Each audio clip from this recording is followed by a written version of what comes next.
चलिए, सभी लोगों को जय Hind. The wealth of nation की पुस्तक है, एडम स्मिथ की है। कब प्रकाशित हुई थी? आप लोग कमेंट में बता सकते हैं कब प्रकाशित हुई थी? 1776 में प्रकाशित हुई थी। ठीक है। देखिए, आज हम लोग को जो पढ़ना है वो पढ़ना है आर्थिक समृद्धि एवं विकास के बारे में। ठीक है।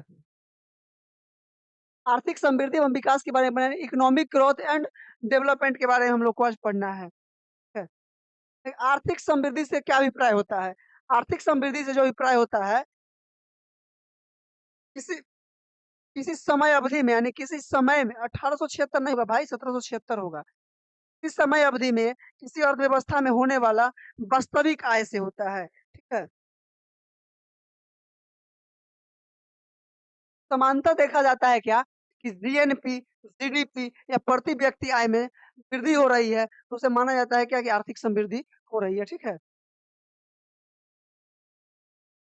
बस आपसे बेसिक जानकारी थी।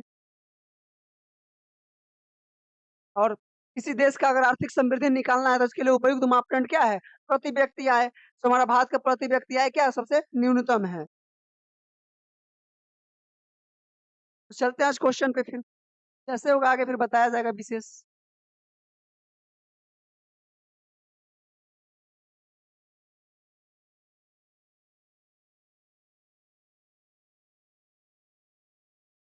किसी अर्थव्यवस्था में होने वाला मात्रात्मक परिवर्तन, यानी क्वांटिटेटिव चेंजेस आर्थिक समृद्धि कहलाता है। छोटा सा परिभाषा दिया है आर्थिक समृद्धि का। ठीक है। प्रति व्यक्ति समग्र उत्पादन व प्रति व्यक्ति भौतिक पूंजी में वृद्धि क्या दर्शाती है? तो आर्थिक समृद्धि को दर्शाती है। दर्शाती है, आर्थिक समृद्धि को दर्शाती है। अगर आप लोग को सेशन अच्छा लग रहा है और वीडियो अच्छा लग रहा है तो लाइक कमेंट जरूर कीजिए। चैनल को सब्सक्राइब जरूर कीजिए। चैनल को सब्सक्राइब करने में मात्र 0.19 सेकंड का टाइम लगता है। ठीक है?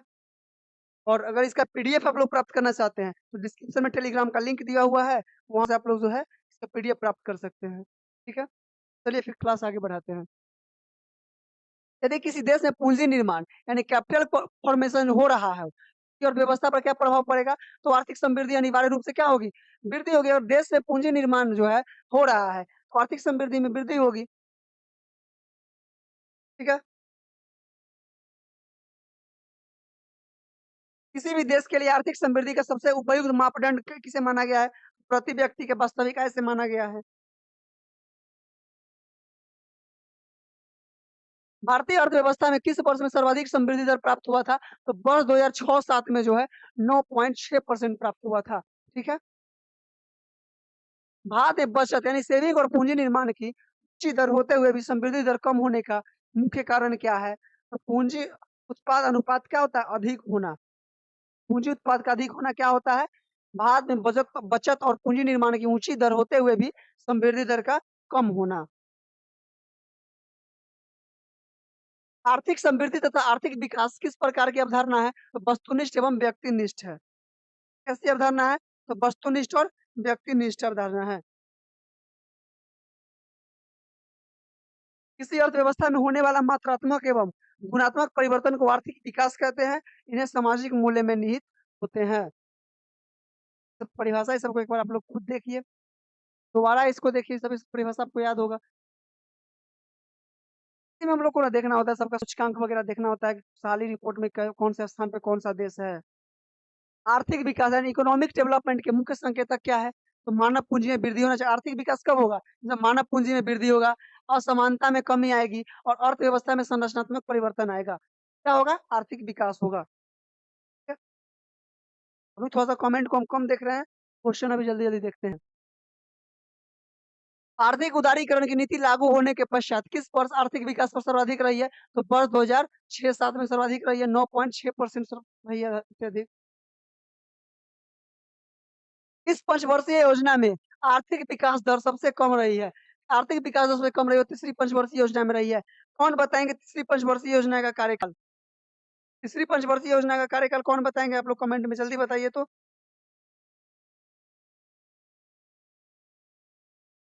तीसरी पंचवर्षीय योजना का समय कौन बताएंगे?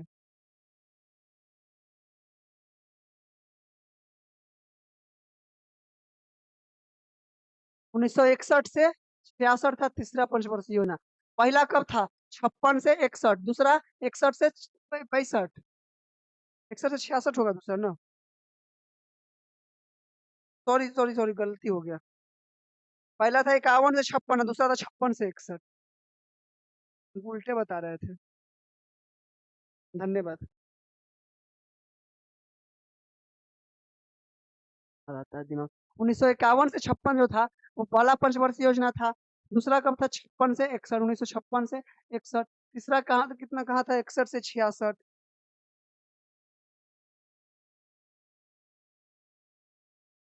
चलिए, 12 को पंचवर्षीय योजना था ना, कितना 2012 से 2017 तक।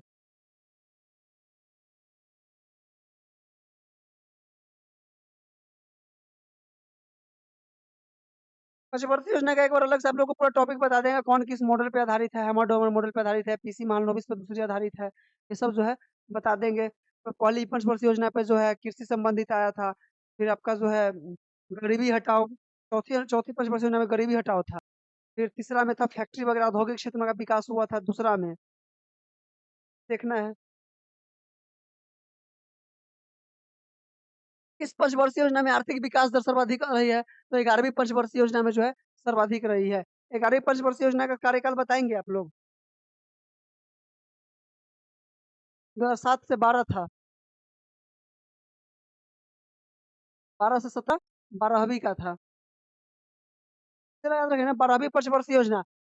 तो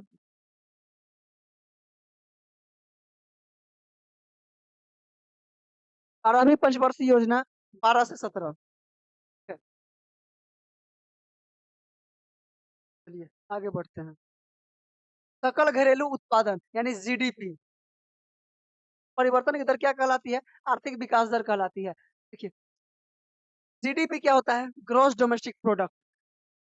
ग्रॉस का मतलब अर्थ होता है कुल। इसे इकोनॉमिक्स की भाषा में ग्रॉस का अर्थ होता है कुल।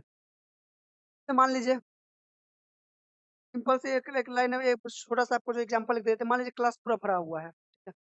जरूरी नहीं है क्लास में जितने भी बच्चे हैं वो सब एडमिशन लेकर ही पढ़ रहे हैं, ठीक है? कुछ बिना एडमिशन के भी हैं। तो वो क्या हुआ?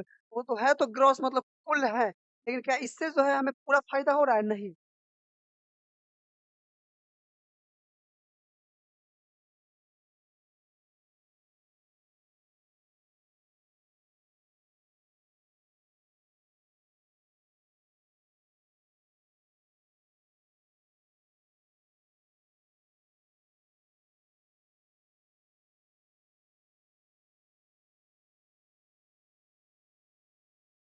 जीवन की भौतिक गुणवत्ता सूचकांक का प्रतिपादन किसने किया था?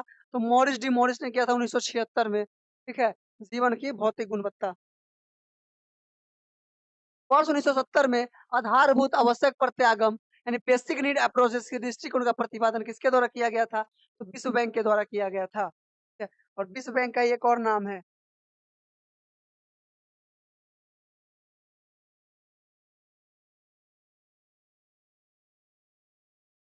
विश्व बैंक का एक और नाम क्या है? कमेंट करके आप लोग बता सकते हैं। देखते हैं कमेंट में किनका जवाब आता है।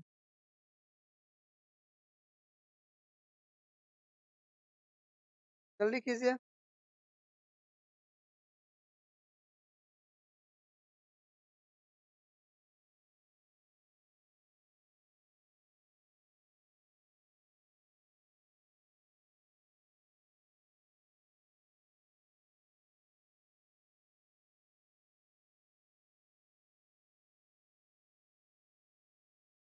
दुरुस्त काहे रहेंगे?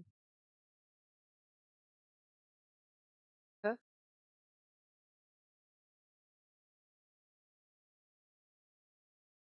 जल्दी कीजिए।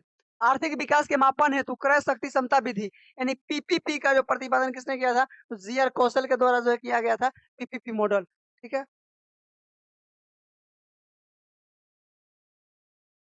विश्व बैंक के अनुसार क्रय शक्ति क्षमता यानी परचेसिंग पावर जो है, परचेसिंग पावर पैरिटी यानी पीपीपीसी को बोलते हैं। परचेसिंग पावर पीपीटी के आधार पर चीन एवं संयुक्त राज्य अमेरिका के बाद भारत का तीसरे स्थान पर है। यानी परचेस पावर, खरीदने की क्षमता किसका अधिक है? चीन और अमेरिका के बाद भारत का है, ठीक है?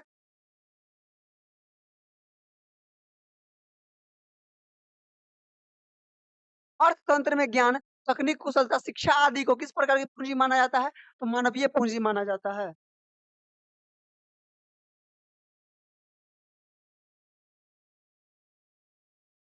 भारतीय मानव विकास प्रतिवेदन प्रत्येक प्रतिदर्श गाँव यानी सैंपल विलेज से संबंधित क्या जानकारी प्रदान करता है? तो आधारिक संरचना की जानकारी प्रदान करता है, सुख साधन प्राप्त करता है, शिक्षा तथा स्वास्थ्य संबंधी सूचकांक प्राप्त करता है। ठीक है।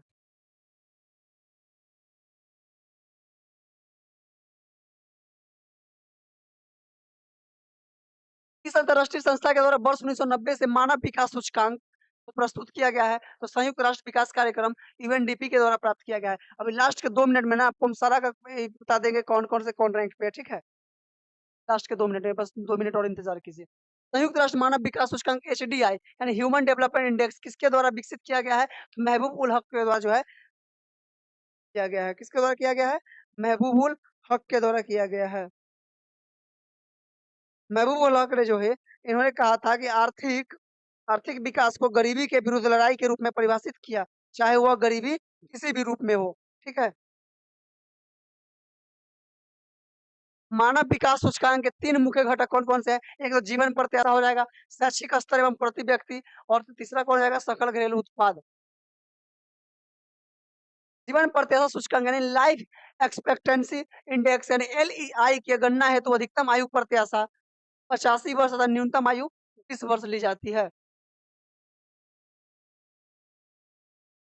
मानव विकास रिपोर्ट 2021-22 में किस देश का प्रथम स्थान रहा है? स्विट्जरलैंड का रहा है। भारत का शायद यहाँ पे 132 है शायद, 180 देशों में। एक मिनट देख लेंगे, ठीक है? सतत आर्थिक विकास से क्या अभिप्राय है? सतत आर्थिक विकास से जो प्राय है, वो क्या है? वर्तमान पीढ़ी के विकास के साथ-साथ भविष्य का आर्थिक विकास। क्या है? भविष्य का आर्थिक विकास। मानव विकास सूचकांक 2021-22 यानी ह्यूमन डेवलपमेंट इंडेक्स में भारत का स्थान 132वां स्थान है, ठीक है? आप लोग को 2 मिनट में जो है ना, आप लोग को एक बार पूरा बता दे रहे हैं कि कौन-कौन से स्थान पे कौन है। जैसे खुशहाली रिपोर्ट आप लोग को एक जानना ज़रूरी होता है, ठीक है? खुशहाली रिपोर्ट में 2023 के अनुसार जो है 137 देश सम्मिलित हुए हैं। इसमें भारत कौन से रैंक पे है? 126वें रैंक पे है। पहला रैंक पे कौन है? फ़िनलैंड है, दूसरा पे डेनमार्क है, तीसरा पे आइसलैंड है, ठीक है? फिर आपका जो होता है मानव विकास सूचकांक 2021 के रिपोर्ट के अनुसार देखिएगा तो 191 देश में भारत का स्थान 132 पे है, पहला पे स्विट्ज़रलैंड है।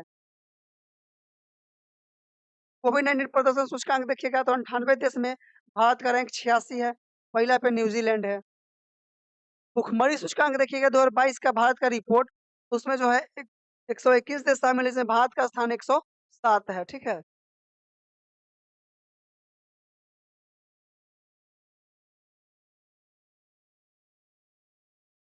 फिर पर्यावरण प्रदर्शन सूचकांक देखिएगा 2022 में आया था, जिसमें भारत को ना 180 देशों में 180वां रैंक मिल गया था। तो इससे क्या हुआ था कि अपना जो केंद्रीय पर्यावरण मंत्रालय था, इस पर्यावरण दर्शन सूचकांक 2022 को क्या कर दिया? खारिज कर दिया था। इसको मतलब जो है एक्सेप्ट नहीं किया था। ठीक है? और यूएनडीपी का मुख्यालय कहाँ है? न्यूयॉर्क में है। इसको आप लोग जो है याद रखिएगा। तो क्लास कैसा लगा आप लोग ज़रूर कमेंट करके बताइएगा। अगर चैनल पे नए हैं तो चैनल को सब्सक्राइब अवश्य करें। ठीक है?